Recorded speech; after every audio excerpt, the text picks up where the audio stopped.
بسم اللہ الرحمن الرحیم. میں doctor Najam as orthopaedic and health surgeon آپ لوگوں سے آج بہت ہی اہم ٹاپک پہ ڈسکشن کے لیے حاضر ہوں. آج جو ہمارا ٹاپک ان مزدوروں کے لیے ہے جو کسی بھی فیکٹری میں یا ٹوکا مشین کے ساتھ کام کرتے ہیں یا کسی بھی مشینری میں وہ ڈیلی بیسس پہ بزی رہتے ہیں.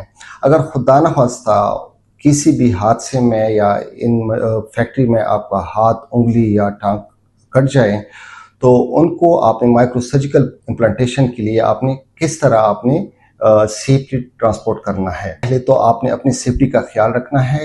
اگر پاس کوئی بھی گلاوز یا کچھ ہو تو وہ پہن کے آپ نے متاثرہ شخص کی جہاں بلیڈنگ ہو رہی ہے کٹے ہوئے حصے سے تو اس پہ آپ نے پریشرائز کرنی ہے کہ وہ ان کی جان بچائی جا سکے.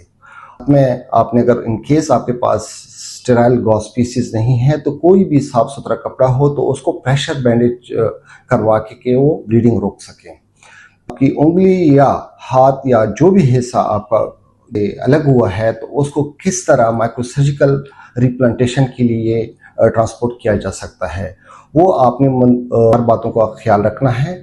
سب ہے اس حصے کو ٹیپ واٹر ہے اسے صحیح طریقے سے دھو لینا ہے اور اس کو پھر ایک گیلی اسٹیرائل گاز پیس میں یا اگر اسٹیرائل گاز پیس نہیں ہے تو آپ نے گیلے صاف ستھرا کپڑے میں اس کو لپیٹ کے کور کر کے رکھنا ہے اور پھر اس کو پولیتھین بیگز میں آپ نے رکھنا ہے.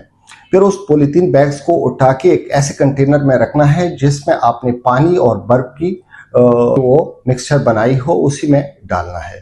لیکن بات کا خیال رکھنا ضروری ہے کہ جو پولیتھین میں آپ نے انگلی یا ہاتھ یا پاؤں رکھا ہے پولیتھین بیگز میں اس میں اور ہوا نہ جا سکے اس کو ایئر ٹائٹ رکھنا ہے. بیگز میں جو ہم نے متاثرہ پارٹ رکھا ہوا ہے اس کو ڈائریکٹلی برف کے ساتھ ان کنٹیکٹ نہیں رکھنا کیونکہ اس سے ٹیشو نیکروسس ہوتی ہے اور آپ کے متاثرہ حصہ پھر ریپلانٹیشن کے قابل نہیں رہتا.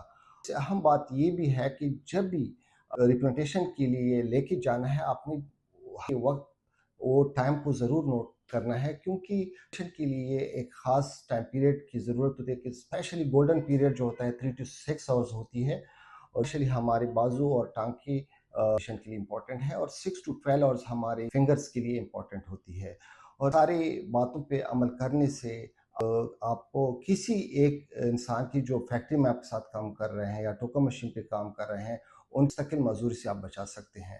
یہ صرف ٹیک ہوم میسیجز ہے کہ جو میں آپ کو تھرو سوشل میڈیا دے رہا ہوں. آپ ان باتوں پہ عمل کریں، اپنے صحت کا خاص خیال رکھیں. والسلام.